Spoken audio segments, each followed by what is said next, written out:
ദിവസങ്ങളിൽ പെയ്ത കനത്ത മഴയിൽ പൂർണ്ണമായും വെള്ളം കയറി ദുരിതത്തിൽ ആയിരിക്കുകയാണ് മലയോര പട്ടണമായ ശ്രീകണ്ഠപുരം.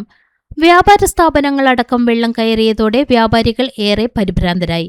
രാവിലെ 3 മണിയോടെയാണ് ശ്രീകണ്ഠപുരം ബസ് സ്റ്റാൻഡിലും ടൗണിന്റെ വിവിധ പ്രദേശങ്ങളിലും വെള്ളം കയറാൻ തുടങ്ങിയത്. ഏറെ പണിപ്പെട്ടാണ് വ്യാപാരികൾ സാധനങ്ങൾ മാറ്റിയത്. ഇന്ന് ഉച്ചയോടെ ടൗണിൽ വെള്ളം ഇറങ്ങുകയും ചെയ്തു. 2018 ശ്രീകണ്ഠപുരത്ത് ഇതുപോലെ പ്രളയം ഉണ്ടായത്. ആ പ്രളയം ഒരു ദിവസം നീണ്ടുനിന്നെങ്കിലും ഇന്നുണ്ടായ വെള്ളപ്പൊക്കം ഉച്ചയോടെ താഴുകയും ചെയ്തു. പുഴയോട് ചേർന്ന താഴ്ന്ന പ്രദേശമായതുകൊണ്ട് തന്നെ വെള്ളപ്പൊക്ക ഭീതി മലയോര പട്ടണത്തെ വിട്ടൊഴിയുന്നില്ല. 2018 പ്രളയത്തിൽ വ്യാപാരികൾക്ക് കനത്ത നാശനഷ്ടമാണുണ്ടായത്. ശ്രീകണ്ഠപുരത്തെ ഒട്ടുമിക്ക വ്യാപാര സ്ഥാപനങ്ങളിലും വെള്ളം കയറി.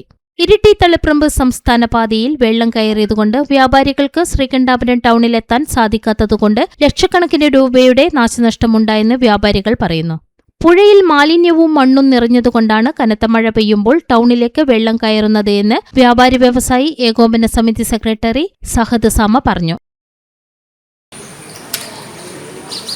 2 ദിവസമായി മലയോര മേഖലയിലുള്ള കനത്ത മഴയിൽ ശ്രീകണ്ഠപുരം പട്ടണം ഒറ്റപ്പെട്ടിരിക്കുകയാണ്. അപ്രതീക്ഷിതമായ വെള്ളപ്പൊക്കം കാരണം പല കടകളിലെയും വൻ നാശനഷ്ടമാണ്, ലക്ഷക്കണക്കിന് രൂപയുടെ നാശനഷ്ടമാണ് സംഭവിച്ചിട്ടുള്ളത്. പെട്ടെന്നുള്ള ഈ വെള്ളപ്പൊക്കം കാരണം കടകളടിച്ച് വീട്ടിൽ പോയവർക്ക് ഇരിട്ടി തളിപ്പറമ്പ് സ്റ്റേറ്റ് ഹൈവേയിൽ വെള്ളപ്പൊക്കം കാരണം വാഹനമായിട്ട് ഈ ടൗണിൽ എത്തപ്പെടാത്തത് കണ്ടാണ് ഇത്ര ഭീമമായ നഷ്ടം സംഭവിച്ചിട്ടുള്ളത്.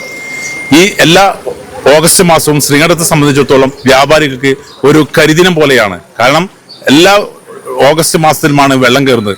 അതിന് കാരണം എന്താണെന്ന് പറഞ്ഞാൽ നമ്മുടെ ഇവിടെയുള്ള പുഴയിലുള്ള മാലിന്യവും ചളിയും നിറഞ്ഞത് കൊണ്ടാണ് 2 മഴ പെയ്യുമ്പോൾ ഈ കടകളിലേക്ക് വെള്ളം കയറുന്നത്. നമുക്ക് ഇവിടുത്തെ പ്രാദേശിക സംസ്ഥാന ഭരണകൂടങ്ങളോട് പറയാനുള്ളത്, നിങ്ങൾ ഈ നിഷ്ക്രിയത്വം ഒഴിവാക്കി ഈ പുഴയിൽ അടിഞ്ഞുകൂടിയ മാലിന്യം നീക്കം ചെയ്യണമെന്നാണ് ഭരണകർത്താക്കളോട് അപേക്ഷിക്കാനുള്ളത്.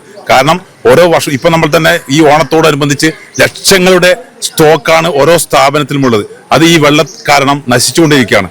അതുകൊണ്ട് വ്യാപാരിക്കുണ്ടായ ഈ ദുരിതത്തിന് കേരള ഗവൺമെന്റ് പ്രത്യേകമായ ഒരു പാക്കേജ്, ശ്രീകണ്ഠത്തിന് പ്രത്യേക പാക്കേജ് അനുവദിച്ച് ഈ വ്യാപാരികൾക്കുണ്ടായ നാശനഷ്ടം നികത്തിത്തരണമെന്നാണ് വ്യാപാരിയുടെ ഒരു ഉത്തരവാദപ്പെട്ട ഭാരവാഹി എന്ന നിലയ്ക്ക് എനിക്ക് പറയാനുള്ളത്. ശ്രീകണ്ഠപുരം ടൗണിലെ വെള്ളപ്പൊക്കത്തിന് ശാശ്വത പരിഹാരം എങ്ങനെ ഉണ്ടാക്കാമെന്നുള്ളത് ഇവിടുത്തെ വ്യാപാരി സമൂഹത്തോടും പൊതുജനങ്ങളോടും അഭിപ്രായം തേടിക്കൊണ്ട് ശാശ്വത പരിഹാരം കാണുന്നതിന് തീവ്രശ്രമം നടത്തുമെന്ന് നഗരസഭാ ചെയർമാൻ പറഞ്ഞു. വ്യാപാരികൾക്ക് ഉണ്ടായ നഷ്ടം പരിശോധിച്ച് സംസ്ഥാന ഗവൺമെന്റിൽ നിന്നും അവർക്ക് ആവശ്യമായ നഷ്ടപരിഹാരം നൽകുന്നതിനു വേണ്ടിയുള്ള നടപടി MLAയും ശ്രീകണ്ഠപുരം നഗരസഭയും ചേർന്ന് ശ്രമം നടത്തുമെന്നും അഡ്വക്കേറ്റ് EV രാമകൃഷ്ണൻ പറഞ്ഞു. ശ്രീകണ്ഠപുരത്ത് ഇന്നലെ വൈകുന്നേരം ആരംഭിച്ച അതിതീവ്ര മഴ 2019 സമാനമായ ഒരു വെള്ളപ്പൊക്കമാണ് വീണ്ടും ശ്രീകണ്ഠപുരം ബസ് സ്റ്റാൻഡ് പരിസരം സാക്ഷ്യം വഹിച്ചത്. ശ്രീകണ്ഠപുരത്തെ വ്യാപാരികളെ സംബന്ധിച്ചിടത്തോളം ഏറെ പ്രയാസകരമായ ഒരു ദിവസമാണ് ഇന്നലെയും ഇന്നും. നമുക്കറിയാം, 19 ശേഷമുള്ള ഈ പ്രളയം വ്യാപാരികളെ ഏറെ ബുദ്ധിമുട്ടിച്ചു എന്നതാണ് യാഥാർത്ഥ്യം. അവരുടെ പ്രയാസങ്ങൾക്ക് ഒരു ശാശ്വത പരിഹാരം ഉണ്ടാക്കേണ്ടത് നമ്മുടെ നാടിന്റെ ആവശ്യമാണ്, ശ്രീകണ്ഠപുരം നഗരസഭയുടെ ആവശ്യമാണ്. വെള്ളപ്പൊക്കത്തിന് ശാശ്വത പരിഹാരം എങ്ങനെ ഉണ്ടാക്കാം എന്നുള്ളത് ഇവിടുത്തെ വ്യാപാര സമൂഹവും പൊതുജനങ്ങളുടെ അഭിപ്രായവും തേടിക്കൊണ്ട് ഒരു ശാശ്വതമായ ഒരു പരിഹാരത്തിന് വേണ്ടിയുള്ള തീവ്രശ്രമം നഗരസഭ ആരംഭിക്കുമെന്നാണ് അത് സംബന്ധിച്ച് സൂചിപ്പിക്കാനുള്ളത്. അതോടൊപ്പം തന്നെ പൊടിക്കളം, മടമ്പം, മലക്സിനഗർ, കാഞ്ഞിലേരി, തുമ്പേരി തുടങ്ങിയ മേഖലകളിലൊക്കെ അതിതീവ്രമായ വെള്ളമാണ് ഇന്നലെയും ഇന്നുമായി നമുക്ക് കാണാൻ സാധിച്ചത്. എന്നാൽ വലിയ ഒരു ദുരന്തമില്ലാതെ ശ്രീകണ്ഠപുരം പ്രദേശത്തെ നമുക്ക് സംരക്ഷിക്കാൻ സാധിച്ചു. പൊതുജനങ്ങളും അതോടൊപ്പം തന്നെ നഗരസഭയുടെ ജീവനക്കാരും സന്നദ്ധ പ്രവർത്തകരും എല്ലാം ഒത്തൊരുമിച്ച്, നാട്ടുകാരും ഒത്തൊരുമിച്ചുകൊണ്ട് തന്നെ ആ വെള്ളപ്പൊക്കത്തെ പരിഹരിക്കാനും പ്രയാസങ്ങൾ ഉള്ള വീട്ടുകാർക്ക് ആവശ്യമായ സംരക്ഷണം നൽകാനും തയ്യാറെടുപ്പ് നടത്തി. നമുക്കറിയാം, മറ്റ് ക്യാമ്പുകളൊന്നും തന്നെ തുടങ്ങേണ്ടി വന്നിട്ടില്ല. കാഞ്ഞിലേരി പാലങ്കരയിൽ ഒരു 4-5 വീട്ടുകാരെ പാർപ്പിച്ചിരിക്കുന്ന ഒരു ചെറിയ ക്യാമ്പ് മാത്രമേ നമുക്ക് തുടങ്ങേണ്ടി വന്നിട്ടുള്ളൂ.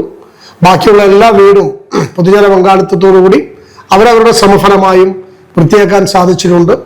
അതുകൊണ്ട് വെള്ളം തൽക്കാലം ഇറങ്ങിയതിനാൽ വലിയ ഒരു പ്രശ്നങ്ങളിൽ നിന്നാണ്, ഒരു പ്രതിസന്ധിയിൽ നിന്നാണ് നമ്മൾ കരകയറിയിരിക്കുന്നത്.